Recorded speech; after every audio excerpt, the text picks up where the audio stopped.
Ashama harka fuudhee akkam jirtan hordoftoota chaanala kooti kan taatan marti keessanuu nagaa rabbii lafaaf iddoo jirtanitti isinifaa baay'atu akkam turtan akkabsaa kana keessan an obboleettiin keessan nagaa guutuurraa faa qaba nageenya na bukkee ture isin birallee haa jiraatu isiniin jecha namoonni chaanala kana faraa taatan subscribe like gochuudhaan maatii keenyatti dabalama kan maatii koo turtan immoo hanga yoonaa yaadawwan garaagaraatiin adeeggaraa turtan galatoomaa galata guddaa na biraa qabdu isiniin jechuu jaaladha.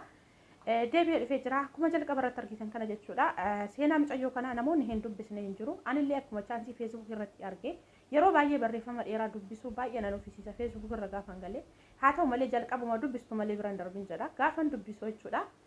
Dhugaan isiniin jedha maaliif osoo hin yaadinidha kan himmaan isirra yaa'u jechuudha.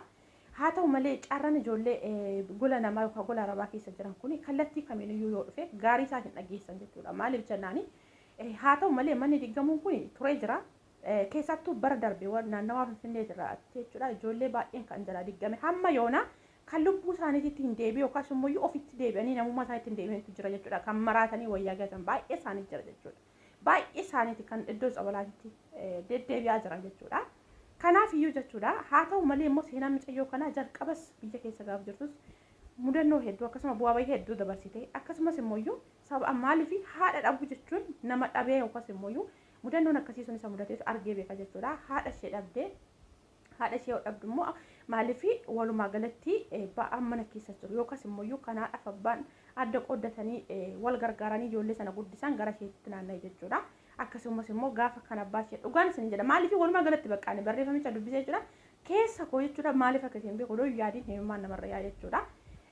Haa ta'u malee jechuudhaan kallattii kamiinuu kan ijoollee gola arabaa jiran akkasumas immoo gola namaa keessatti rakkatanii maallaqa fidaa jiranii jechuudha. Kallattii kamiiniyyuu maaliif akka ta'e hin beeku malee abasaan isaan hin qolu walumaa galatti jechuudha. Gaarummaadhaan namni isaan yaadatu hin jiru jechuudha. Miidhaadhaan malee jechuudha. Kallattii kamiinuu yoo ilaaltan jechuudha. Garuu kan mucayyoo kanaa jechuudha baay'ee tokko jechuudha natti dhaga'ame maaliif akka ta'e hin beeku. Maaliif mana hin ijaarinaa maallaqa kaawwadhaa jechuutti. Akkuma argaa jirtan kana kunoo maallaqallee namni baankiidha qabu waggaa 5 durse namni waggaa 3-4 dura riisiitii waggaa 4 durattiin ergee biyaansi silkiin jalaa tabalashuu danda'a riisiitii sun jalaa baduu danda'a. Maaliif namni waan akkanaa dhufa jedhee itti qophaa'eeti miti jechuudha. Maaliif akkaawuntichaa irra gaafa galfatu jechuudha. Har'a immoo yoo riisiitii sana hin qabaanne maallaqayyuu baasuu hin dandeessan waan jedhamu jira jechuudha. Osoo hammarraa jalqabeeti kan karoorichi beekte waggaa 5 dura namni kana duraa eessa fidee riisiitii sana dhaqee ittiin birrii sana baafata. Baay'ee ulfaata dhugaan isin jedha. Maaliif wakka walumaa galatti nuyi kan nu saamu baay'ate kallattii kamiinuu jechuudha. Walumaa galatti jechuudha. Garuu akkamittiin akka maallaqa itti dhufe akkamittiin akka maallaqa sana fedhanii mana sanas ijaaran nama waan sana keessa jiruu fi rabbi tokkicha bichaatu beeka jechuudha. Maaliif nama halaala laalu wanti hundumtuu salphaadha jechuudha. Nutis gaafa halaala laallu salphuma fakkaata ture. Haa ta'u malee bu'aa bahii hedduu akkamii keessa dabarsanii akkasumas immoo gufuun meeqatamni nama dha'ee jecha namoota meeqaa danda'anii akka maallaqa sana fidan namoota hojjetee namoota gola namaa keessa dalage qofatu beeka. Kanaaf walumaa galatti jechuudha kallattii kamiinuu yoo ilaaltan jechuudha dhugaan isin jira gizee tokko jechuudha asteechanii galleet akkana godhanna galleet akkas goona jettanii karoora baastanii namni yoo biyyi isaa nagaa ta'e yoo namni hojjetee dafqasaa seeraan argate yookaas immoo dafqisaa suni maaliif har'a ofii keessanii dhamaatanii fiddanii akkaawuntii keenya jettanii nama nu saama obbolaa keenya irratti yookaan obboleessa keenya irratti yoo argine maallaqa nu jalaa balleessanii jedhanii akkaawuntii keessa ofirratti galchu. Akkaawuntii irra immoo mootummaan eega nama saamuu jalqabe maaltu malare namni akkamiin jiraata jiraachuun akkamitti danda'ama. Dhugaa ani hin beeku kan biyya keenya kun ani hin beeku dhugumatti biyyi sun tasgabbooftee haala waggaa 5 dura jirtutti nagamummaatti deebiti jedhee ani yaadu namni lubbuun jiru garuu sanas ta'e kana inni hubata jechuudha. Kanaaf iyyuu dhugaan isin jedha amma namni tokko jechuudha yeroo baay'ee ijoollee tokkotti itti dubbannaa akka gorsaa fakkeessanii birrii keessan obbolaa keessan irratti hin erginaa birrii keessan maatii keessan irratti hin erginaa akkaawuntii keessan irra kaawwattanii akkamiin laxxanii baafattu. Kana rakkinni jiru namni riisiitii sana gatuu danda'a silkiin jalaa badee toon irraa jala haqamuu danda'a silkii haaraa qabachuu danda'a. Maaliif namni silkiin tokkicha waggaa 5 waggaa 7 waggaa 8 hin qabatu silkiin hin jijjiirama sababa ta'eef jechuudha. Kanaaf iyyuu ani hin beeku baay'ee ulfaata walumaa galatti jechuudha. Waaqayyo hunda isaatirra biyya keenyatti nagaa buuse dhugumatti nageenyi waggaa 5-6 dura jiru sun dhufee ilmi namaa nagaan bahee galee kan hojjete dafqa isaa seeraan itti fayyadame lubbuun ilma namaa akkanatti rakkasee bakkuma hundatti lubbuun namaa akka kanatti amma lubbuu raamollee hanqatee bakkuma argetti ilmi namaa du'aa wal kun nurraa dhaabbatee nageenya dhufee ani hin beeku dhugaa rabbii jechuudha. Maaliif abjuu namatti fakkaata waan dhufu namatti fakkaatu wanta akkasii sun dhuguma nageenya waan deebi'u namatti hin fakkaatu abdii isin kutachiisa bakka sa'aatii kan kana wantoota hedduu gaafa garagartanii bukkee keessan laaltan jechuudha abdii isin kutachiisa jechuudha waan abdii nama kutachiisu malee waan abdii isinitti horu yookaas immoo boruuf waan tattaafannoo isin ta'u tokko isaa hin agartan jechuudha. Kanaaf eega akkas ta'e maal gochuu gubanna biyya gola namaa keessatti galleetuma iyyummaa keenya rabbi akkuma ta'etti jiraachuudha. Maaliif eega hojjetanii biyya namaas deemanii dalaganii fudhatanii galanii waa hin guduuffanne waa tokko ittiin hojjechuu hin dandeenye eenyuuf hojjetan?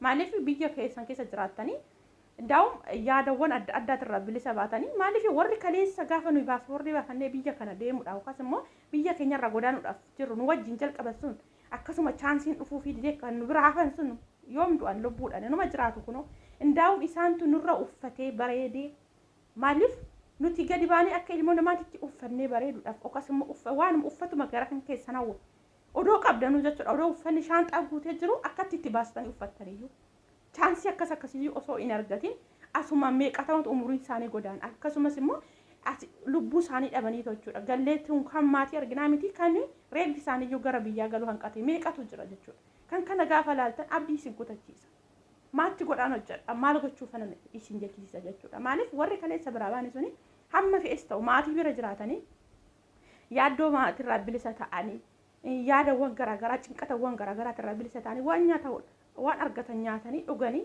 maatii wajjin kolfanii taphatanii bakka akka fedha isaaniitti waan qaban sana miiccatanii uffatanii uma jiraatan lubbuudha namni darbee hin jiru waan gayoonaa jechuudha. Warreen gaafananii deemuudhaaf ana waliin jalqabanii akkasuma biraa hafan suni daa'um isaantu naa ol jira har'a gaafan of laalu jechuudha. Kanaaf gizee tokko bakka akkanaatitti abdii isin kutachiisa jechuudha. Maatti godha yoomiif jettaniit dudduubatti deemuudhaaf akkasumas immoo bakkuma jirtu isaatti dhaabbachuudhaaf yaadawwan akkasiitu dursee sammuu keenya keessa dhufa jechuudha. Sababa maaliitiin kallattii karaa kamiitiin yoo argitan hojjettaniitis fiddanii akkaataan itti fayyadamtan hin jiru. Har'a mana akkas fakkaatu kana jechuudha. Bihaansi jechuudha. Waan isin hin jedha salphumatti birrii xiqqishuudha yoo jedhameetu birrii miliyoona 4-5 kanatti baaseeti mucayyoon kun kan ijaaru. Yoo xiqqaate jechuudha xiqqoodha noo ta'e jechuudha. Har'a gaafa guyyaa takka keessatti akkatti daaraa ta'u kana maal isin hawwisiisa? Maatti gootan? Indaamu namni tokko dhugaan isin jedha jabina qaban jedha namni tokko hammam hoo jabaatan odoonaatiin irraa nafuun jedha maaliif keessa koo gammatee of tilmaameen beeka waan ta'eef diniggaatee yookaan rifaatuudhaan namni miidhama jedhe yaada jechuudha gaafa waan akkasii namatti dhufu walumaa galatti hunda caalaa wanni hundumtuuyyuu harka rabbii jira rabbiin bichaan nagaa biyya keenyatti buusatoo jechuudha wanti kun hundumtuu hafee ilmi namaa nagaan bahee nagaan galee siqiqii tokko malee cinqata tokko malee dhiphina tokko malee jechuudha akkuma kana duraatti qansiraa isaa hojjetatee odoo jiraate hedduu namatti tolallee hedduu sammuu namaatiif illee boqannaa kenna jechuudha maaliif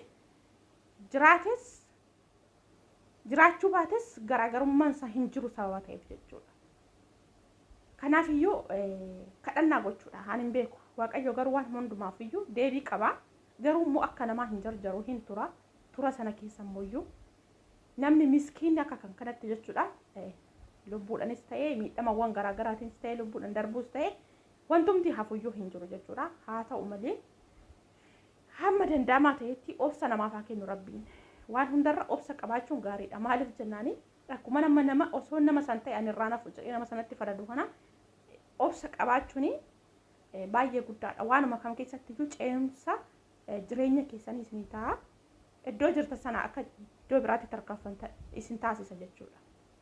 Kanaaf iyyuu jechuudha walumaa galatti jechuudha kan micayyoo kanaa miti manni kan diigamaas jiru wanni hundumtuu kan ta'aa jiru garuu gizee itti gadi qabdanii ilaaltan waan isin hin jedha namni yoo baasee dubbate malee kan amma ishee waan seenaa ishee kana miidiyaarra oolchiteef namni hubate malee kan immoo fidee miidiyaarra hin oolchine kan dhukkuba isaa cinqata keessa isaa jiru keessuma isaatitti gubatee akkamatti ofii isaatii qofa ittiin gubatu baay'ee hedduu kan lakkoofsan hin fixamnetu jira. Kun amma fakkeenyaaf jechuudha hamma ta'e tokko baastee dubbattee jirti amma tokko furmaata argatti maaliif namni yaadanillee akkasumas wantoota garaagaraatiin maaliif namni maallaqa qofaa miti kan wal jajjabeessu jechuudha.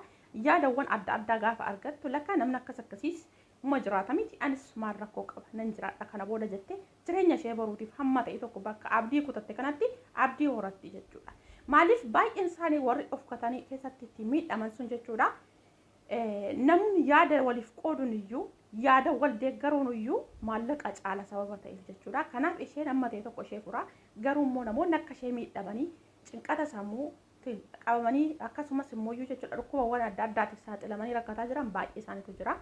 Goluma golatu dhos akkasuma sababa ba'anii hin dubbanneef malee baay'ee isaanii jira. Waanuma hundumattu iyyuu nama kamiifiyyuu waaqayyo dandeettii akkasumas immoo iyyuu obsa isaaniif haa kennu. Maaliif jennaanii barri kunis darbee barri nagaa dhufuu danda'a sababa ta'eef namni lubbuun jiru waanuma hunduma isaa arguu danda'a sababa ta'eef kanaaf guyyaa sana ga'uudhaaf immoo iyyuu obsa qabaatanii waanuma hundumayyuu wanta miidhaman sana hundumaa akka nama hin miidhamnetti amma ta'e tokko parsantii dhibba keessaa walakkaasaa miidhamni osuma jiru osuma namatti dhaga'amu boru arguuf jecha jabaatanii wal jajjabeessuun immoo baay'ee namatti tolasi. Kanaaf isheen sun waan baatee dubbattee furmaatanii argatti jedhee yaada. Gama tokko yaadawwan garaagaraatiin namni iddoo aare sanatti waan godhullee hin beeku rakkoowwan adda addaa waan keessa galullee hin beeku murtoo ofirratti fudhachuudhaaf yaada jechuudha. Garuu gaafa yaada namoota adda addaa yaada namoota garaagaraa argatan immoo iyyuu lakkaa namni akkasiisti hin jira waan ta'eef maalanis nan jiraadha waan jedhu abdii horata jechuudha. Akkuma jalqaba isiniif kaase jechuudha. Kanaaf obboloota koo warri hundumtiyyuu jechuudha namni akkasitti miidhamtanii keessa keessanitti cannaqamaa jirtan hin darba guyyaan kunis wanti hin dabarre hin jiru. Walumaa galatti fayyaa qabaachuun hunda dursa namni lubbuudhaan jiru sababa waan hunda waan dhufee darbu arguuf taa'uuf iyyuu kanaaf lubbuun jiraachuun fayyaa qabaachuun iyyuu waan hunda dursa waan ta'eef fayyaa keessan qabaachuutti waaqayyoon galateeffadha. Isa miidhamtaniif immoo rabbitti kennadha. Tarkaanfiiwwan adda addaa keessa hin galinaa murtoowwan adda addaa hin fudhatinaa battala sanatti jechuudha akka gama kootiitti jechuudha. Kanaafuu walumaa galatti rabbiin obsanuu haa kennu. Mee waan ta'uudhaaf jiru argumaaf jirra. Rabbi umrii nu haa dheeressu lubbuun nu haa jiraachisu fayyaa nuuf haa kennu. Baay'ee ulfaatullee waan hunduma isaayyuu immoo boru arguudhaaf dandamachuun nurra jira. Keenya kallattii kamiiniyyuu ani hin beeku dhugaan isin jira kan ijoollee gola namaa keessa jiran irra ga'aa jiru kun jechuudha. Ani gaaf tokko gaafa ilaale kun kan ba'anii akkamatti lubbuudhaan akka zarraramanii hafaa jiran kun siin jiran miti isaanis kuno maaliif hin dhagaan hin argan kalas deemaniiru garuu keessaa haa ta'u malee immoo maatii isaaniitti godaannisa ta'a maaliif guyyaa isaanii malee sababawwan adda addaatiin cikkaanii namoota adda addaatiin gaafa lubbuu isaanii darbee maatii isaaniitti godaannisa obbolaa isaaniitti godaannisa dhiisanii deemanii sunis immoo baay'ee ulfaataadha. Maaliif namni lubbuudhaan hammam takka yoo dhabellee hammam takka yoo qaama miidhamaa ta'ellee lubbuudhaan jiraachuun warra sana ni fayyada sababa ta'eef jechuudha. Maaliif amma ta'e tokko aara galfii qaba sababa ta'eef jechuudha. Garuu gaafa akka kanatti immoo osoo hin yaadin balaa adda addaatiin akka kanatti mangalii irratti akkasumas immoo biyyoota namaatitti reeffa isaaniillee osoo arganii hin awwaallatin reeffi isaaniillee biyyoota adda addaatitti hafu kana immoo baay'ee tokko godaannisa namatti ta'a baay'ee nama miidha madaabara baraa jechuudha kan namni namaan agarre kan namni argee tooyyuu jabaadhu siin jedhee siin jajjabeessine jechuudha sana namatti ta'a sana ammoo waaqayyo nu haa oolchu bahanii alatti hafuu rabbiin nu haa baraaru nagaan akka baanetti nagaan biyya keenyatti maatii nagaa biyya nagaatitti rabbiin nu haa galchuun isiniin jedha obboloota koo egaa haasaa isinitti hin dheeressu haganuma waan natti dhaga'ame dhugaan isiniin jedha barreeffama sana dubbisee jechuudha osoo hin yaadinidha kan himman irra yaa'e keessa kooti yoon dubbadhe nafura waan jedhu jechuudha. Kanaaf haasaa isinitti hin dheeressu namoonni yaada kanaan adda ta'e qabdan yaada keessan koomentii jala naaf kaa'a lafan dogoggoretti immoo dhiifama naa godhaadha. Hanga viidiyoo biraa walitti deebinutti turtii gaariin isiniin jedha baay'een isin jaalladha baay'een isin kabaja nagaan naaf furaatu.